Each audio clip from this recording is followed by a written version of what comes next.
Come promesso sono state consegnate questa mattina dalla Protezione Civile di Padova le prime 570.000 mascherine protettive non ospedaliere donate da Grafiche Venete al Veneto.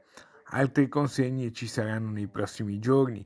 Si lavorerà anche domani per portarne a destinazione altre 400.000. Questo primo quantitativo è stato distribuito ai comuni in proporzione al numero di abitanti.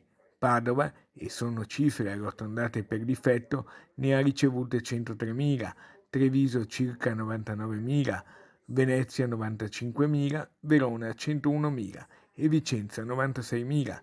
Infine Rovigo e Belluno, rispettivamente 27.000 e 25.000. A Venezia, intanto, un bel gesto di solidarietà ed amicizia. La città di Suzhou ha voluto donare a Venezia 20.000 mascherine, ritirate a Milano a nome del sindaco e dell'assessore comunale all'urbanistica Massimiliano De Martin. Siamo in viaggio verso Milano, aeroporto di Malpensa.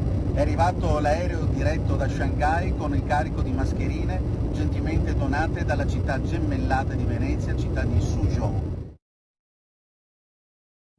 Questo è frutto di un grande lavoro fatto anche in questi anni dall'amministrazione Prugnaro nei confronti della città amica di Suzhou, ma soprattutto con le relazioni internazionali. L'assessore rivolge un sentito elogio alla Protezione Civile veneziana.